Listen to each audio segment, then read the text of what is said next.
Welcome back, or welcome if you're new. My name is Emma and this is Emma's Cottage. In today's tutorial, it's a continuation of yesterday's tutorial, which is part one of Christmas gifts that I made for family and friends this year. So this was part one, this really cute, it's a double-sided pillowcase, and we went ahead and we designed this together, and then we sublimated this design on a cute pillow.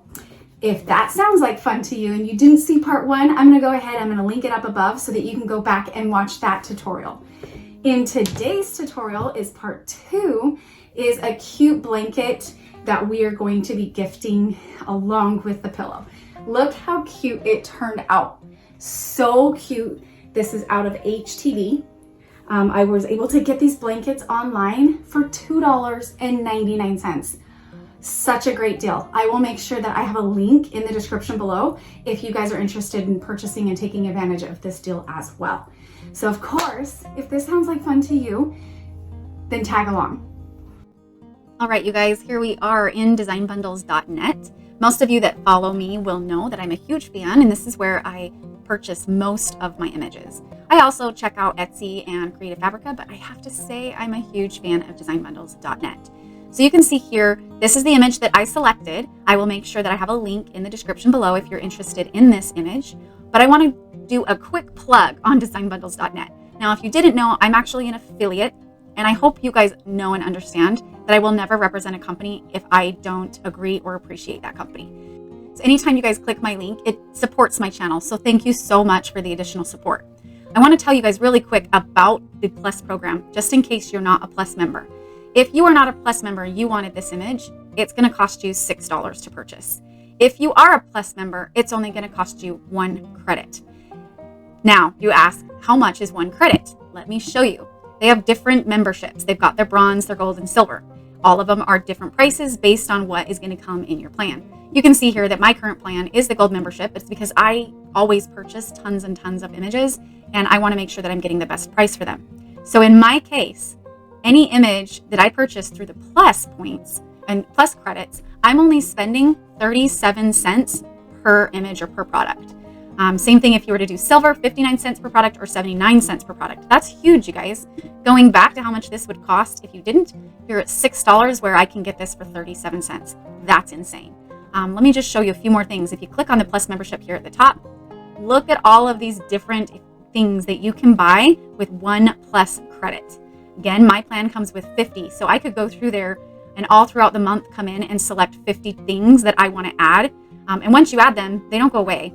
Every time I select it or I purchase it either with a credit or with money, it stays within your account so that you can go in and download it at any time.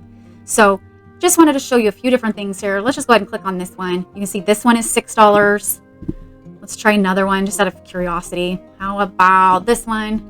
That one's $12, you guys. So just going to show you that, yeah, even if you were on their lowest option of 79 cents a product, look at that huge savings that you're going to see by using credits to purchase versus using or purchasing it with dollars every single time. So again, just a quick plug. If you guys aren't members, I definitely would look into it. They've got some really great perks, including an amazing Black Friday special that's coming up that I will announce in our Facebook group. So let's go ahead and head over to Cricut Design Space, where I've already downloaded this onto my computer and uploaded it into Cricut Design Space. So here is the image. If you are not interested in following along with this part of the tutorial, you can go ahead and fast forward or select the next chapter for when we press this image onto the blanket. But I'm going to go ahead and select this image. You can see that it's red and black, and I am only using white HTV today. My blanket is already red and black, and so I feel like this would get lost within the colors. And I feel like a white HTV is definitely going to pop. So I'm going to go ahead. You can see this whole thing is selected. You can see over on the right-hand side, all of the layers are selected. I want to make them all one color. So I'm going to go over here and click on this question mark right here. And the reason it's a question mark is because we've got multiple colors selected. If I were to just select one, you can see how that changes to red. But I'm selecting all of them because I want them all to change. I'm going to click on the question mark. You can barely tell, but there's a box right here and it's white. So we're going to go ahead and click that and it changed to white. Pretty cool, right? And now I know that I want at least 3 of these to a page, or sorry, 3 of these to a mat.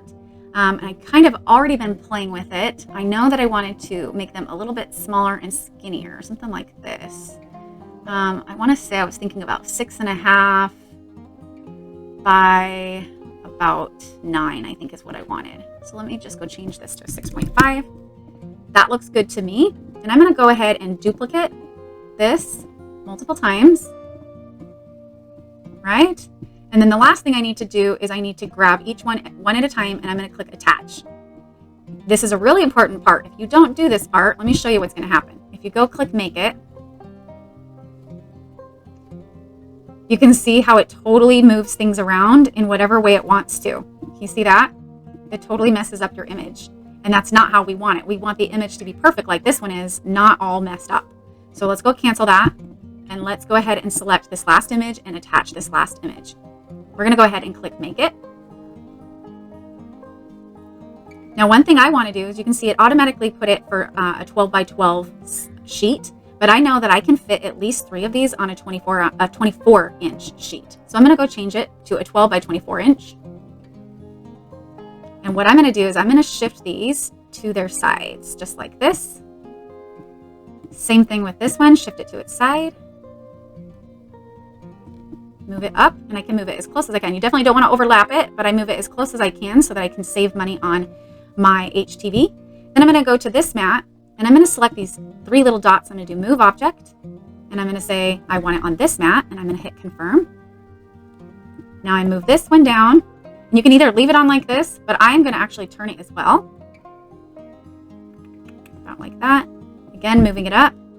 So now I know that I can measure my HTV 21 inches long. And then if I wanted to cut off the sides right here, then I would just cut it off at probably 10 or 9.5. But what I'm going to do is I'm just going to cut a 12 by 21 inch HTV. And then I'm going to go ahead and lay it on the mat just like that. And then what I'll do is I'll cut a line right here so that I can save this HTV right here for later. So one thing that's super important with HTV is you want to make sure that it is mirrored. So we're going to go ahead and click this mirror button here. We're going to go ahead and click continue. In this next screen is where you need to select the type of material you're going to use. I always use everyday iron-on whenever I'm using HTV. And as a reminder, it's always important to make sure that you're reading any of the messages that Cricut Design Space sends out to you. So like this one, it says make sure that your mirror is turned on. This is how you're going to double check that if you forgot to do it from a previous menu. And it also mentions that you need to have it shiny side down. With the pressure, always select default. The only time you're going to select more is if you have a very dull blade, but every time you select more, I always suggest that you have a test cut. Then with the less, the only time I select less if it's a brand new blade and you want to make sure that the blade is not going to cut through to the carrier sheet. So in my case for today, my blade is right in the middle. So I'm going to go ahead and select default and we will get to cutting. All right, you guys, let's go ahead and prepare our Siser EasyWeed HTV so that we can put it on our Cricut mat. So what I do for this, I have a Fiskars cutting mat that I use for this, especially since it's going to be so long. And I just start at the top and I go down. If I remember right, it was 21 inches that I wanted to cut. So I'm just going to use an X-Acto knife to do that.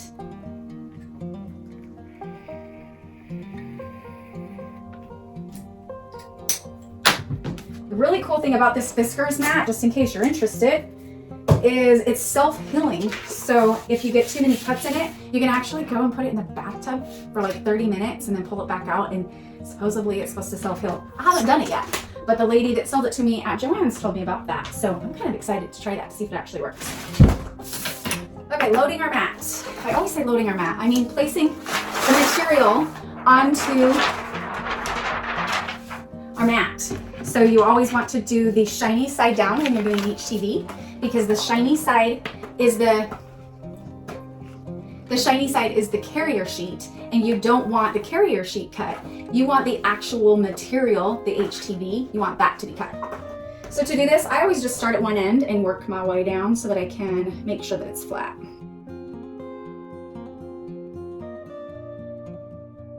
Just kind of put a little bit of pressure on it, make sure there's no air bubbles in it.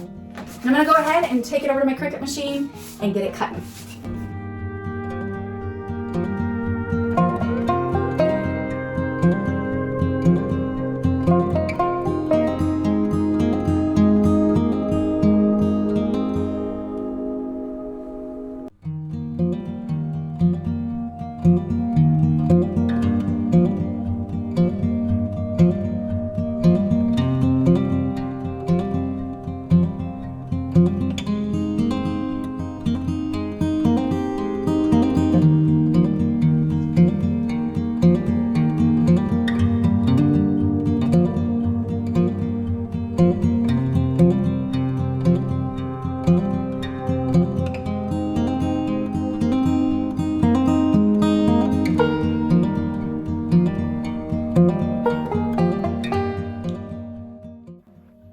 All right, you guys, I got those all weeded. It turned out so cute. So one big suggestion I always say is before you actually go to press, double, triple check that you weeded everything. This has a whole bunch of little teeny tiny details, especially in those letters. And you very easily could leave something behind, which it's not the funnest to have to take this off once you've actually pressed it. You absolutely can, but it's not the funnest. So yeah, double check it before you ever press it. So just like with sublimation, we want to make sure that we pre-press this, A, to get the wrinkles out so that it's nice and flat and good to go. And B, sometimes the fabric can shrink just a little bit when you pre-press, which is totally normal, which is totally fine. But you want that pre-shrink to happen before you press any HTV, iron-on, heat transfer vinyl, whatever you guys want to call it. You want that pre-shrink to happen before you press it, because if you don't, then it's shrinking as you're pressing, but this material isn't shrinking, and so it will not adhere very well, or it may only adhere for like the first 2 or 3 washes through the washing machine, and then it's gonna start falling off. So very important that you pre-press. While we're waiting for my press to heat up, I'll tell you a little bit more about this product. So this is the Siser EasySubli HTV. I am a huge fan. If you guys don't like weeding, you're gonna love this. It weeds like a dream. It literally just peels off. It is so easy to weed.